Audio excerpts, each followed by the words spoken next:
Hello and welcome to In-House Matters by Lawcadia, a series of short, sharp conversations with legal leaders who are improving how teams work. I'm Sasha Kirk, co-founder and chief strategy officer at Lawcadia, and thank you for joining us. Today we're talking about matter management best practices when SharePoint is the enterprise system of record for the legal department. We will explore how legal teams can leverage SharePoint for collaboration and document management while getting the essentials right in terms of structure, workflows, context, and data capture for reporting. I'm pleased to be joined today by Steven Dudley, Head of Client Solutions at Lawcadia. Stephen has been a core part of the Lawcadia leadership team for more than 6 years and works closely with corporate and government clients around the world to design solutions that align the Lawcadia platform with client goals and operational requirements.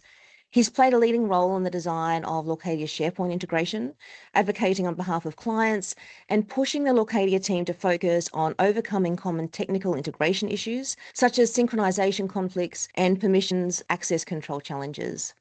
With more than 20 years' experience in technology and a strong understanding of legal operations, Stephen brings practical insights into how legal teams can connect matter management and SharePoint in a way that is secure, structured, and effective. Stephen, welcome. It's great to have you here. Thank you, Sasha. It's so great to be here. Thank you for inviting me. We've a lot to unpack and discuss, and I'm also keen for you to walk us through a short practical demonstration. So to kick us off, first of all, why are SharePoint and other Microsoft applications just not enough for legal matter management? That's a great question to start with. Microsoft's a great product for Office specifically. Outlook, Word's fantastic for legal teams, but in terms of managing matters with it, it makes it quite challenging. So there's a few things to consider. Having the single source of truth is something that's quite important. But within there, saving of the emails is important. So if you think of SharePoint, you need to be able to get people to follow the right process and save all the emails into that single source of truth. Making sure people do that's obviously a bit of a challenge. Having those technical controls around access rights, permissions, layers, that sort of stuff. Look, SharePoint's fantastic for permissions management, but it is quite difficult to manage on an ongoing basis, let alone to start with. Things around workflows, a lot of people have built things with Power Automate, which is great. Trying to get them to flow into the right areas, again, with the right matter permissions and so forth is another part. But when you think about in-house counsel and general counsels, chief of legal, group general counsels, etc., they need to prove value of the business from the resourcing standpoint. If you can't prove the value, it's very difficult to get extra resources to the team. So in order to get the right report in, you need to have the right system in place in order to capture that. Microsoft doesn't particularly have those sort of tools natively that can assist legal teams. So, and I mentioned about the Power Automate piece. So the build versus buy is a conversation that comes up in the discussions I have with clients. The reality is it is great to use the tools that you've got, but you do tend to lose a lot of time in your day. Am I practice to be a lawyer or do I practice to be a technologist? The other thing to think about that is who's going to maintain it if you move on or whoever's building this moves on, but also who's going to keep it up to date. The world is changing. I've been here for 6.5 years and the last 6 months has been absolutely crazy. It's really hard to keep up. So in order to maintain that, it's actually also very important how you're going to update it moving forward. So with all that in mind, that concept of compliance by stealth is something that is coming up a little bit. Like, how do I actually enforce or make sure people follow the right process, but in the background, if possible, using some sort of automation or something similar to that? Yes, it sounds like SharePoint is a great tool. The Microsoft tools are fantastic, but there are challenges and they can be time consuming. And I'd love to come back to this idea of compliance by stealth. I now want to look to document management specifically in the context of legal. I know in an ideal world, many legal teams would love to use technology that's designed for legal teams, such as specialist legal document management solutions, or even Lawcadia's own inbuilt document management. But the reality is many enterprise organizations, and increasingly, whether they be corporates or governments, are increasingly mandating the use of SharePoint as the enterprise system of record. So what are the challenges and the opportunities that this presents? Yeah, that's a great one. You have to balance that ease of IT sign-off with functionality. A dedicated document management system exists for a particular reason. All lawyers, or most lawyers, started in private practice, and they're used to using a dedicated document management system that specializes in legal. Capture and write metadata information, helping with that, finding client information, all that. It's critical to get all that information, and dedicated DMS systems have the capabilities of enriching data within metadata in order to find stuff a lot easier. The challenge with SharePoint is you do have the columns of some information, and you can customize those columns. There is limitations with that. And it's not just a technical limitation, but it's also a limitation of people. So if you think it's difficult to get lawyers to fill out a spreadsheet with data fields, but it's even infinitely more difficult to get them to complete SharePoint columns. If you think of from that end, DMSs have got their place in the world, and they always will. But from what I've experienced, especially in the last 12 months, obtaining IT sign-off for two solutions, if you're trying to look at a matter management system and a document management system as a combined solution, it is a little bit difficult to get that sign-off. So some clients are actually considering going down the track of, okay, let me get one or the other first. So let me just, what's the most important thing to solve right now? It might be document management, in which case go down that track. If you know your team needs something more sophisticated, then that's the track you go down towards, and then look at matter management elsewhere. And circling back on that metadata information, that's really critical for stuff like e-discovery, freedom of information if you're within the government space, but also in the age of AI. Now that we need all this we need context. It needs context to deliver really good information. And dedicated DMSs, when they've got that enriched data, in fact, a lot of them use AI to enrich the data, which is ironic, but it actually helps in those situations. Yeah, so I think then that's where that compliance by stealth comes into play, where automate what we can so we don't have to rely on individuals to be completing things, which we know gets tricky when lawyers get busy. And I really think what you touched on there is really interesting about the ease of sign off from IT. Getting a solution that works alongside SharePoint can remove that friction and hopefully make things a little bit easier. So if you are looking to get matter management, getting something that works with SharePoint is important. But I think it comes back to some things that we've talked about earlier, which is where we have SharePoint operating over here, and then we have a matter management system operating over here. And hopefully there's an integration that happens between them. But I know that there are some challenges that have been recognized with legacy integrations with SharePoint. So tell me about that. Yeah, so look, Microsoft, bless their cotton socks, they create a great product. Their API in the past has been very limiting, and I think I've touched on about permissions and access controls, and that's one of the main changes they made to the API is the enhanced permissions management that an external system can do. I talked about legal professional privilege. That's an important part. So if you create a SharePoint folder and you give access to any specific people and you're regimented about that, that's exactly what happens. You've still got the site level access people. And often it's an IT person that sits in that bucket, and they have full access rights to everything. They can override things, they can change things. Whether deliberate or accidental, it's absolutely possible. That's potential control by external systems. This wasn't available before. So that's a really good change that was made. The other thing to think about from just thinking about document permissions is about how the team and how control external document sharing. How do you control the timed access to that? Is it something that's part of the process is that externalize a link? It's 7 days, it's 30 days, whatever it is. Do you even have a policy with that? At the enterprise level, you can set out the SharePoint. You can't just say, I just want to give access to for 30 days. Just from a legal perspective, unfortunately, you can't do that still. But the other thing is being able to control the folder structures and stuff like that. You had a little bit of limitations with that. And the other thing is think about the folder structures. Do you allow legal team members just to go rogue, or do you want to have a structured folder structure for different practice groups or areas or however it's structured? Also, things like saving emails into the correct folder. Streaming files into correct folders was a challenge. Capturing the metadata was a challenge.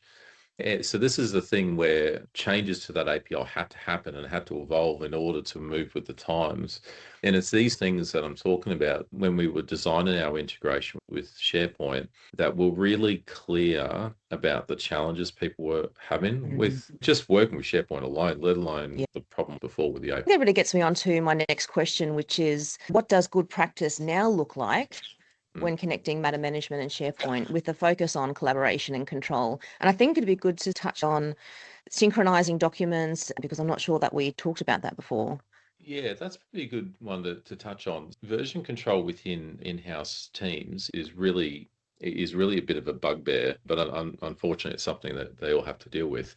So when you have a struggles with, okay, this I'm working on a document, you're working on a document, Sasha, and I save something into SharePoint, you save something into a matter management system, and with traditionally there was a synchronization gap of between 1 to 4 minutes, potentially 5 minutes, and it is unavoidable, unfortunately, because synchronization it's impossible for it to be instant.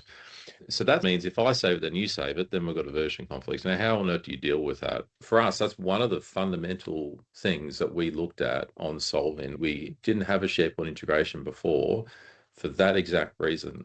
That is not suitable for legal. SharePoint was almost treated like a separate system altogether, whereby to us, SharePoint should be part of the same system, not treated separately. So it sounds like when we're talking about best practice, it's incorporating or removing issues around this document synchronization, solving those issues around version control, having some more granular controls around permissions, and then also having a folder structure that's automated to the extent that you've got that compliance by stealth happening in the background. I'm really keen to see how this works in practice. For sure, I'm happy to do that. And just for a bit of context, we're showing this as an example of basically what we've done, but what we believe that's best practice aspect of how integration should work. First and foremost, when you create a matter in Lawcadia, we automatically create a parent matter folder within SharePoint, and that gets basically available straight from within the matter workspace itself. What you do notice is that when you do click it, see it says connecting to SharePoint every time I click it. So what we did is we eliminated the two-way synchronization of files. So as a system of record, SharePoint's now the system of record. So at all times when you edit documents in SharePoint, you're not sending another copy into Lawcadia. It's just the system of record and single source of truth is always SharePoint. So when you click it, it's actually refreshing and looking, is anything new? So if you add anything on that topic, Sasha, if you add anything on SharePoint side, it instantly shows up here to access, which is great. What you do see here is some folders that it automatically creates. So that sort of touches on that folder structure control that you can have. So as you can see, we've got some custom folders here. The great way to enforce that kind of best practice is if you say have a matter intake tool, flowing that into a documents for intake folder would make sense because that's actually a record. You don't want it to be in your working documents. Yeah, conversely, if you use say an Outlook plugin and you save emails, you want that to go into the emails folder. So as you can see, it flows those email files in here. Unfortunately, SharePoint doesn't have a email preview function at the moment anyway. It might change. But if you are interested in how Lawcadia does the email preview, I haven't got time to show that today, but feel free to reach out. Happy to show that to you. Likewise with things like the law firm invoices and that sort of stuff, and any other documents, just put them into an area where it's separate from the rest is really helpful. But one of the advantages of not doing the two-way synchronization of files is live editing. So let's go into this here. So first and foremost, you can do live editing on Word Online. So of course you can share and manage access here, of course, copy the links. And obviously, because we are not synchronizing the files, it saves it directly into the correct matter folder automatically. But let's be real, lawyers do not like using Word online. No, they don't. Yeah, but that's, again, I have to show everything that we've done. So you can open an app. So that basically allows you here to edit documents live, just like you normally do. So you can invite people to edit a document live on your cell phone, like you see here. So it's all the functionality that lawyers are used to. That's something we wanted to make sure it is still available to them. But not just to lawyers, but to people within the organization too. From a collaboration standpoint, is very important. Or when you're collaborating with external counsel or anybody else, really. We didn't want to, reduce that kind of capability. So of course, because we auto-save that, all versioning is managed by SharePoint, not by Lawcadia. So now that's change has been done. If I just hit refresh with that, you'll see that's got the new version. I can even check the version history here, and there's the version there. So you can actually see the problem that we solved there is eliminating that version control issue that lawyers had by eliminating that two-way synchronization. One of the advantages of having SharePoint so deeply integrated is being able to search for stuff. So let's say, let's look for disclosure here. So that goes off. That will actually then search in the documents themselves. Again, this is live in SharePoint here. And you can actually see even the path as to where that folder was. And of course, you can open up that document directly from that search. So that's one part of search. The other part of search is this actually integrates with Lawcadia's advanced search. So where you search for things such as all the information for matter intake, matter management fields, external counsel engagements, and anything to do with general matter management that you search for, we actually surface the same SharePoint information in those same results. So from a user point of view, it made a lot more sense to surface things that way. But this is just a way you can search for them contextually, specifically within that matter. The other thing is the permissions management piece. So you can see this little green shield here. So what we did is, again, to that point about rather than treating SharePoint as a separate system altogether, we basically brought it all together. So when permissions syncing is enabled on a matter, Lawcadia is the authoritative source of the permissions. So when we create the folder, we immediately lock it down according to the matter permissions.